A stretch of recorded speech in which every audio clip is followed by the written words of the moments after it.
Donc bonjour à tous, merci de m'avoir invité à ce colloque. Je vais refaire juste un petit peu un petit récap. En effet, je travaillais au Crêpes de Poitiers avant et en fait, l'idée de cette présentation, il y a quelques années, on avait discuté avec Patrice, on était assez surpris de l'arrivée de nos jeunes joueurs de tennis qui ne savaient pas faire du vélo, qui avaient des habilités motrices qui étaient purement tennistiques. On l'a un petit peu moins maintenant.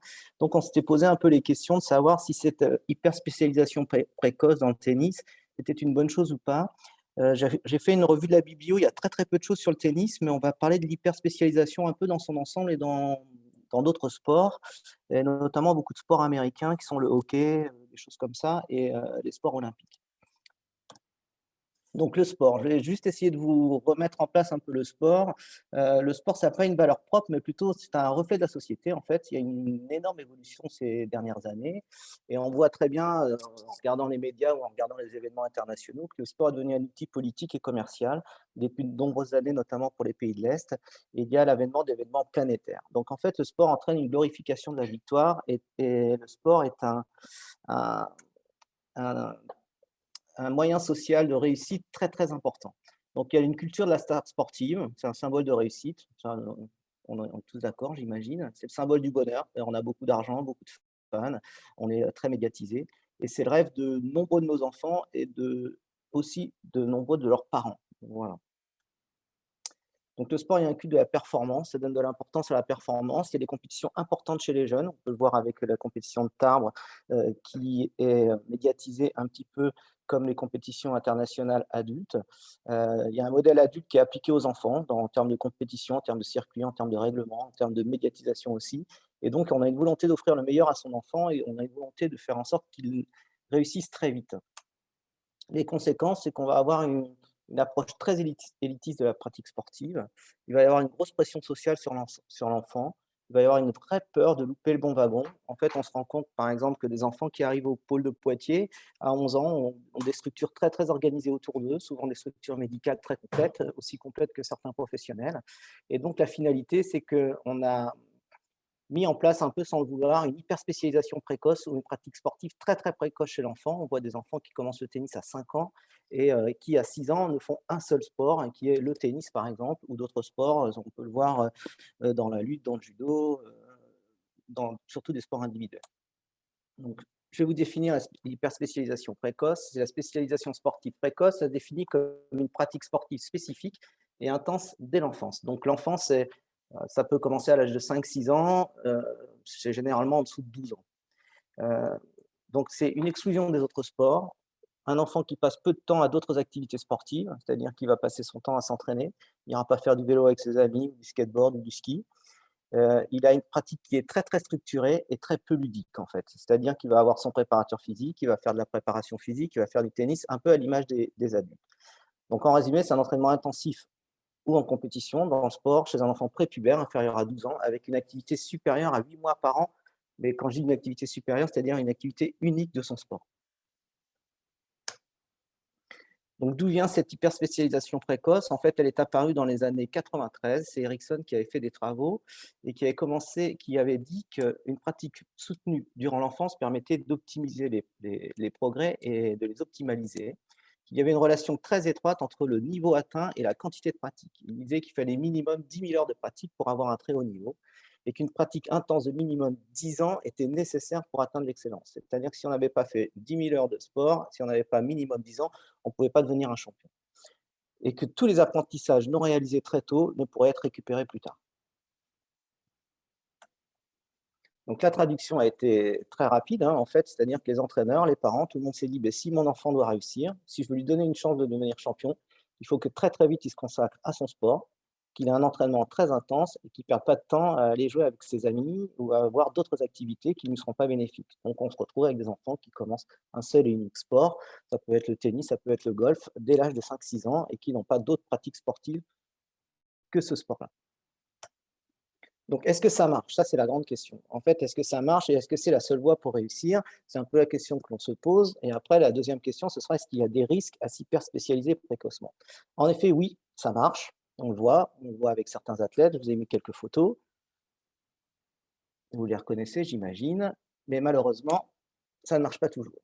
En effet, la spécialisation précoce plus on a des performances précoces, ce n'est pas une garantie de succès à l'âge adulte. Comme le disait tout à l'heure Mickaël, je crois, avec son joueur qui avait battu Medvedev aux petits as, et qui plus tard, Medvedev est numéro 4 mondial et son joueur 400 ou 500e mondial, je ne sais plus exactement. Donc, la performance précoce n'est pas du tout une garantie de succès à l'âge adulte.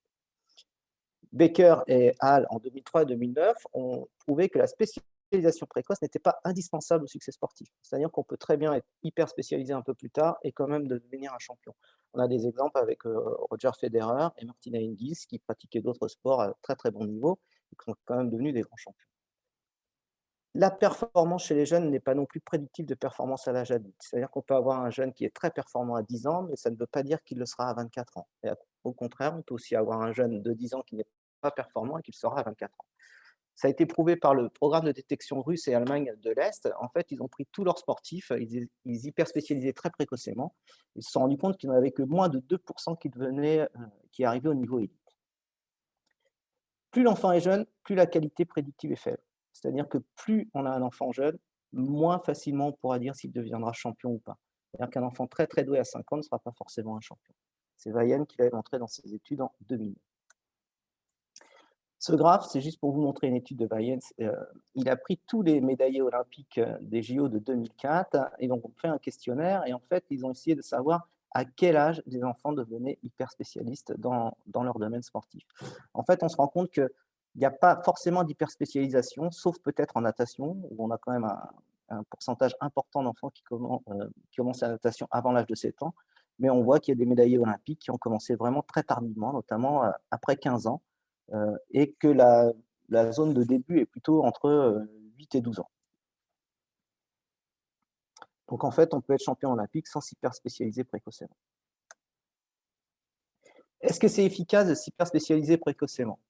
Pas forcément, même probablement non. En fait, Gulic en 2001 a suivi 5000 sportifs, ce qui est quand même une étude non négligeable, dans 7 sports olympiques. Ils les ont suivis pendant 7 ans et à la fin des 7 ans, sur les 5000 de départ, il n'y avait que 0,3% des athlètes qui étaient dans le top 10 mondial.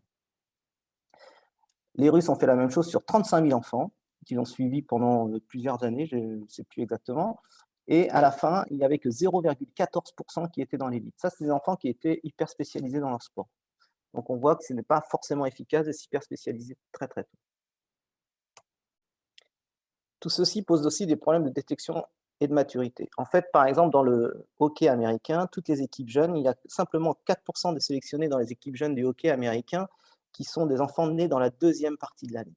En fait, le problème de cette hyperspécialisation précoce et le problème de la détection, c'est que si on a des enfants qui ont une maturation hâtive, ils vont être probablement meilleurs dans leur sport qu'un enfant qui aura une maturation tardive, mais ils risquent de ne pas être sélectionnés puisque ces résultats ne seront pas immédiats. C'est ce que je vous disais, la croissance active donne un avantage transitoire dans les sports physiques et la croissance tardive, par contre, va donner un avantage transitoire dans les sports acrobatiques. On peut imaginer sur cette photo que le basketteur numéro 21 aura peut-être un peu plus de facilité à marquer des paniers que les autres. Mais ce qui ne veut pas dire qu'à l'âge adulte, ça ne va pas se normaliser. Donc actuellement, on a plutôt à avoir une tendance à avoir des sports collectifs qui n'hyper spécialisent pas précocement, ils hyper spécialisent plutôt vers l'âge de 13-14 ans. Et dans les sports individuels, on a plutôt une tendance à avoir une hyper spécialisation précoce. On ne peut pas dire aujourd'hui qui a raison, qui a tort, on manque de preuves, notamment dans le tennis, puisqu'on, comme on l'a vu, il y a certaines personnes hyper spécialisées précocement qui ont réussi, d'autres non. On n'a pas assez d'études pour vraiment statuer s'il faut s'hyper spécialiser précocement ou pas. Et la deuxième question qui est quand même très importante, c'est que si on hyper spécialise nos jeunes très précocement, quels sont les risques? D'abord, est-ce qu'il en existe? Et s'il en existe, de quel type sont-ils? Ce qu'il faut savoir, c'est qu'en fait, tout va poser sur les barrières de compétences motrices. C'est-à-dire que si on a des compétences motrices faibles, on aura des apprentissages futurs qui seront moins importants. Et on pourra plus difficilement passer d'un sport à l'autre. On peut avoir des problèmes de reconversion, mais on aura surtout des difficultés dans le sport et tout va jouer au niveau des barrières de compétences qu'on va acquérir au terme de notre croissance et notre évolution. Le diagramme doit toujours commencer comme ça et à la fin finir vers le sport et l'hyperspécialisation. L'hyperspécialisation précoce, les risques, c'est le retard de croissance, même si, comme le disait tout à l'heure Aurélien, on se rend compte qu'il y en a de moins en moins, mais dans certains sports, en fait, le retard de croissance est un avantage. On peut avoir des troubles endocriniens, notamment dans tous les sports d'aspect artistique, le patinage, la danse, la gymnastique. On va tout faire pour que les enfants aient un physique d'enfant, puisque ça va leur faciliter leur capacité hygiénique. Donc, elles vont avoir des régimes drastiques, des surcharges d'entraînement.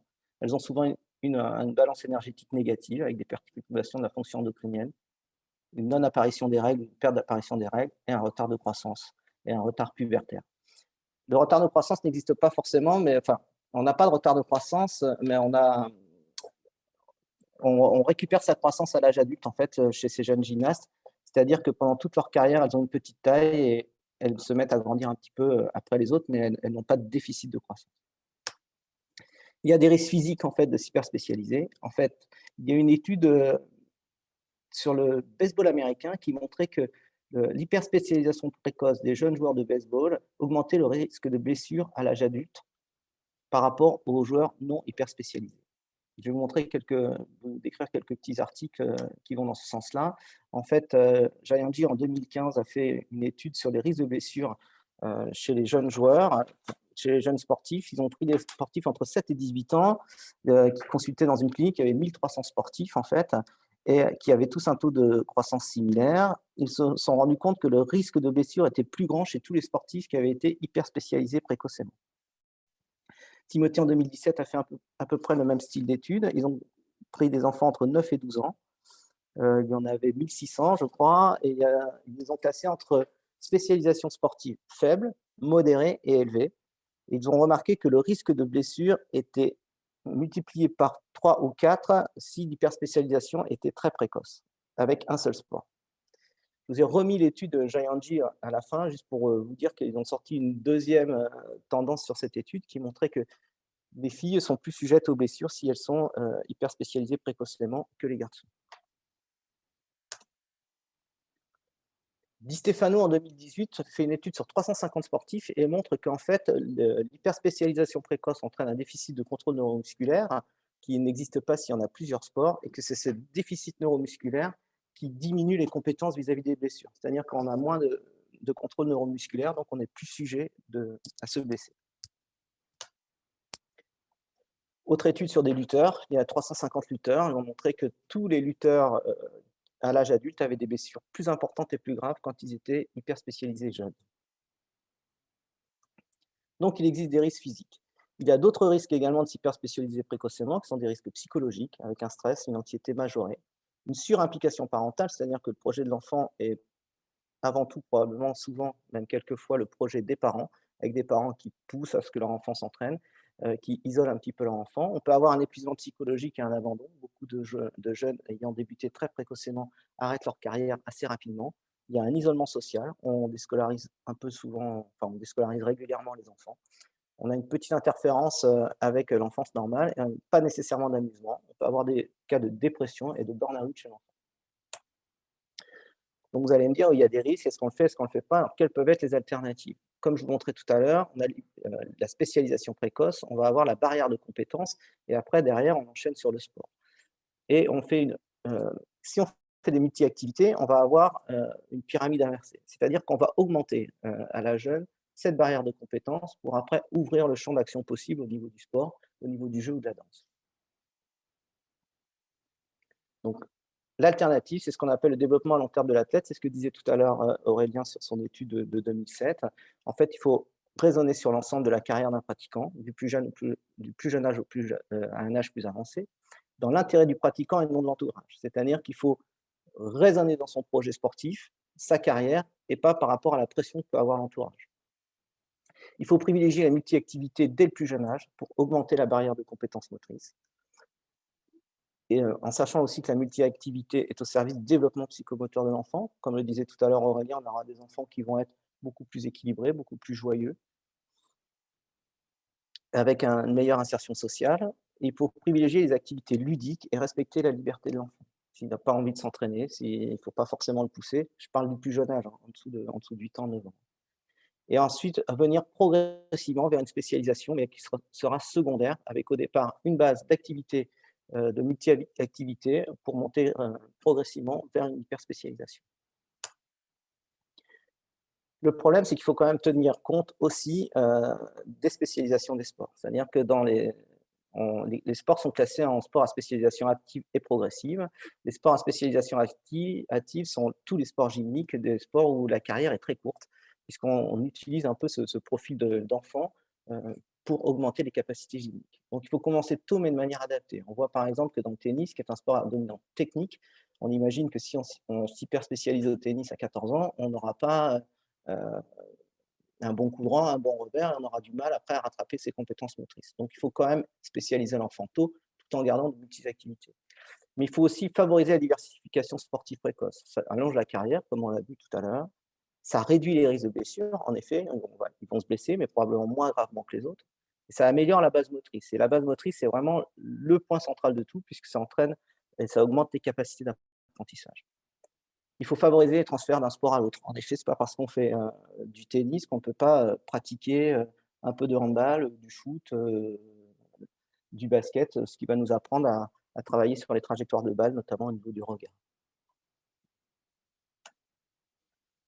Donc en gros, il faut donner de l'importance aux jeux libres et spontanés. Ça améliore la créativité, améliore la capacité d'adaptation. Il faut donner de l'importance et du temps à l'amusement. Ça améliore la motivation intrinsèque. Vraiment, il faut que l'enfant prenne du plaisir à s'entraîner et qu'on lui donne des situations très ouvertes. Surtout, il faut proposer des charges d'entraînement et une alimentation adaptée aux enfants, comme le disait Aurélien tout à l'heure aussi. C'est-à-dire que si on a un déficit nutritionnel, on aura des retards de croissance. Et adapter les compétitions à l'âge de l'enfant. En 2016, l'Académie de pédiatrie américaine a donné des bonnes recommandations. Ça reprend un petit peu les 12 tableaux de tout à l'heure. C'est-à-dire qu'il faut, chez l'enfant, respecter des temps de récupération. Alors, ils disent qu'il faut laisser au moins 1 mois de repos 3 fois dans l'année, mais c'est un petit peu beaucoup a priori. Mais il faut, laisser des jours de récupération chez l'enfant. Il faut, faire de la prévention de blessures, bien sûr, et hyper spécialiser, pardon, tardivement. Et laisser l'enfant pratiquer d'autres sports. Donc en conclusion, la multi-activité précoce paraît aussi efficace que l'hyperspécialisation précoce pour le haut niveau. Mais par contre, ce qui est sûr, elle est beaucoup moins délétère sur, l'organisme. Elle favorise une pratique physique plus riche et probablement plus durable. Donc il faut raisonner en développement à long terme de l'enfant, pour tous les âges, avec une vision sur l'ensemble de la vie. Notre seul souci actuellement, c'est qu'au niveau du tennis, il nous manque quand même beaucoup d'études. On n'a pas d'études, pour démontrer s'il vaut mieux hyper spécialiser ou non hyper spécialiser, et on s'appuie pour l'instant, simplement sur d'autres sports, qui ne sont pas le tennis. Merci de votre attention.